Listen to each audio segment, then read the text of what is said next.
Solo Leveling. Kabanata 16 na. Oo, isa ako, pero... patawarin mo na lang ako. Sa ganitong paraan, pakiusap. Hayaan mo akong gabayan ka doon. Sure.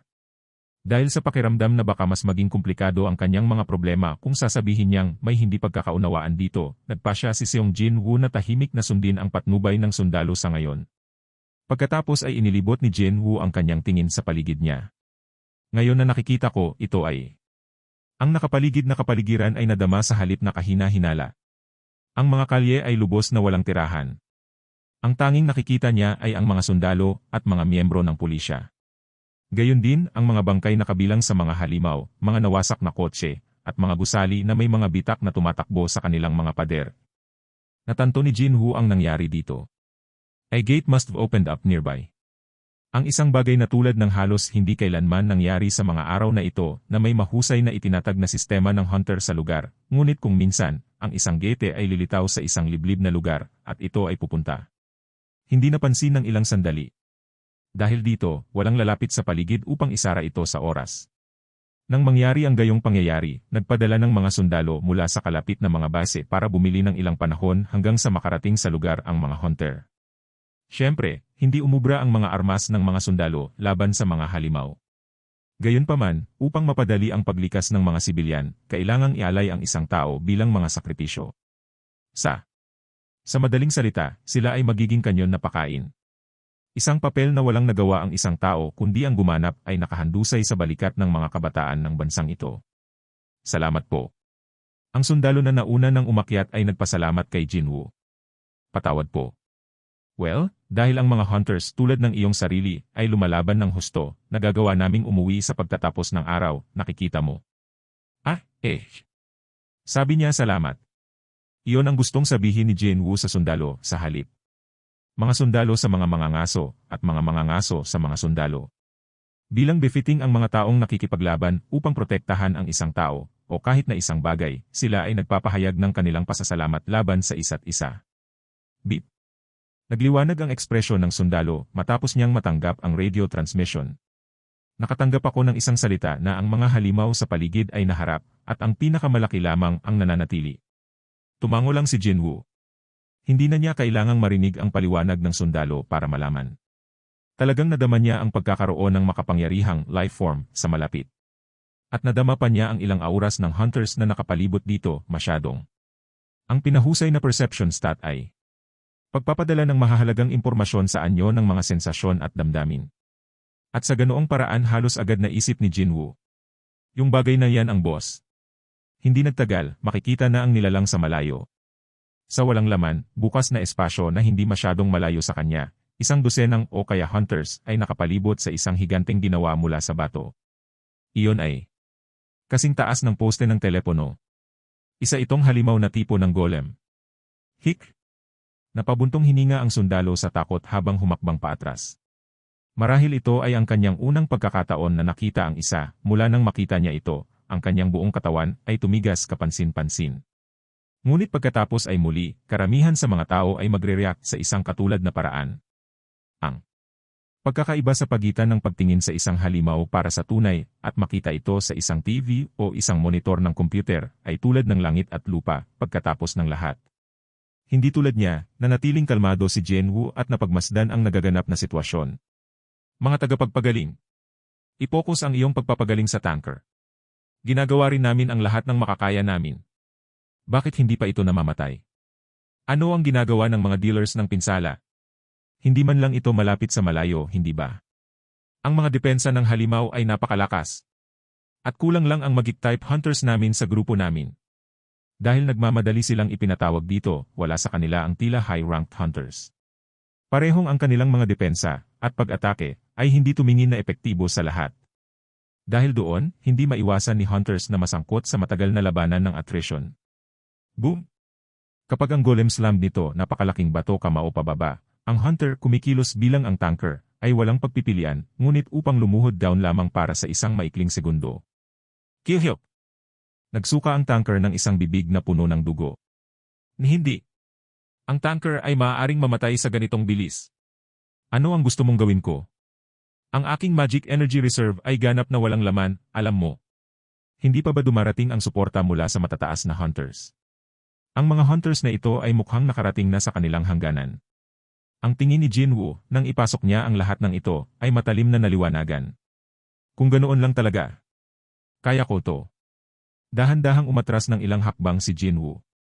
Ang boss na ito na tipong golem ay maaaring magtaglay ng mataas na pagtatanggol, ngunit ang ranggo nito ay marahil mas mababa kaysa sa nakakatakot na panlabas na anyo nito ay maaaring magmungkahi. Sa aura pa lang na inilabas nito, tiyak na mas mahina ito kaysa sa boss ng Instant Dungeon, ang Poison Fange Blue kung anuman. So, kung pwede lang i-render ang mataas na depensa nito sa wala. Ang kailangan ngayon ay isang malakas na welga na maaaring tumagos sa mga depensa ng PP na rock giant na iyon. Nakarating si Jinwoo sa sapat na distansya at tumayo ng isang bagay na nagtapon. Ang mga kalamnan sa braso na may hawak na basag na tabak ay nagsimulang namamaga ng medyo maraha sa labas ng asul. Makapal at pulsing veins kahit na pop-up sa likod ng kanyang kamay masyadong. Lahat ng lakas ng katawan niya ay nakatuon sa kanang braso niya. Maya-maya pa, ang braso ay umatras ng taot na parang ang string ng isang bow ay binaril pasulong sa bilis ng tunog. Umalis ka na. Nagdidilim na ang tanawin ng Rank D Hunter na si Lee Han-soo. Hindi na niya kayang ituloy pa. Ang kanyang prized shield ay nagsimula ng bumuo ng mga bitak pati na rin. As if naubos na ang magic energy nila, ang dami ng healing magic na tumatama sa kanya. Mula sa healers ay nabawasan medyo kapansin-pansing. Sa rate na ito, ang bawat isa sa kanila ay mamamatay para sa katiyakan. Si Lee Han-soo ay kailangang gumawa ng desisyon ngayon. Ang tanging feasible plan dito ay bumili siya ng sapat na oras para ligtas na makatakas ang ibang hunters dito.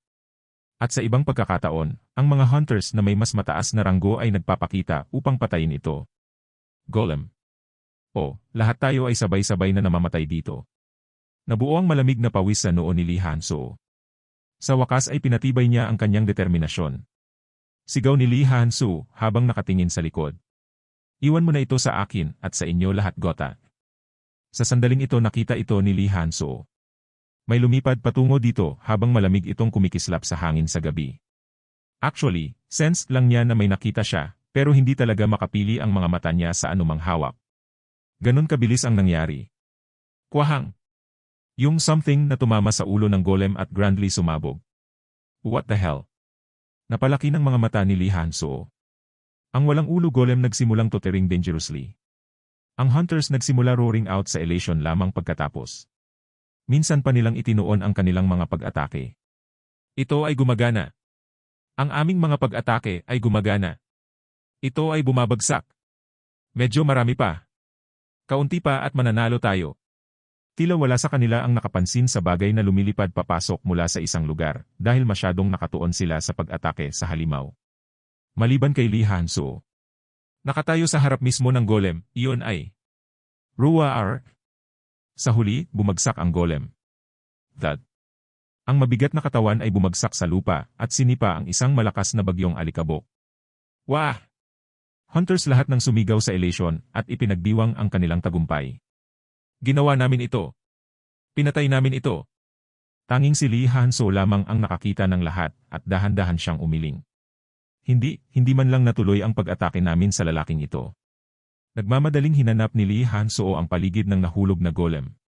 Ano ba ang sumira sa ulo ng higanteng bato na ito? Nag-isip ng malakas si Lee Han-soo at naghanap sa paligid. Sa kalaunan, natuklasan niya ang mga labi ng isang basag na tabak. Kahit na may ilang mga bakas ng magic enerhiya sa loob nito, ito ay isang murang, payak na espada na bakal. Ano? May nagtapon ng isang bagay na ito walang halaga at sinira ang isang boss-level golem na may kakayahang magsipilyo off ang pinagsamang mga pag-attack ng 10+ hunters. Bigla niyang nakalimutan ang gusto niyang sabihin. Si Lee Han-soo ay tahimik na nagpalitan ng kanyang tingin sa pagitan ng bangkay ng golem at ng basag na tabak bago siya tumakbo ng lagpas sa pagsayaw. Hunters at sa direksyon ng espada flew sa loob mula sa. Excuse me. Natagpuan niya ang isang dazed soldier na nakatayo doon. Pardon. Kinakausap mo ako. Tama na, ikaw. Nang magmadali ang isang hunter na may hulking fisike na lumapit sa kanya, hindi maiwasang malunok ng sundalo ang kinakabahan na naninigas ang mukha. Iyon ay kung gaano kalaki ang presyon ng isang hunter. Nagbigay ng off sa mga regular na tao. Ipinakita ni Lee Han-soo ang basag na espada at nagtanong. Itinapon mo ba ito? Yun na. Sa totoo lang. Tumingin ang sundalo sa likod niya para lamang umikot ang kanyang mga mata sa gulat. Pero may isang hunter na nakatayo sa likod ko, bagaman. Siyempre, wala nang tao doon ngayon. Habang nakatingin ang flustered soldier sa paligid, si Lee Han-soo ay nag-scratch sa likod ng leg at nakatitig sa basag na espada. Yung kapangyarihan, yung mapanirang kapangyarihan. Maaari bang ito ay isang mataas na ranggo hunter? Hindi niya malalaman dahil nawala na ang protagonist. Kasabay nito, pauwi na si Jinwoo. Tumalikod siya para umalis kagad nang magsimulang mag-ikot-ikot ang golem. Tunay ngang siya ang nagpabagsak sa golem.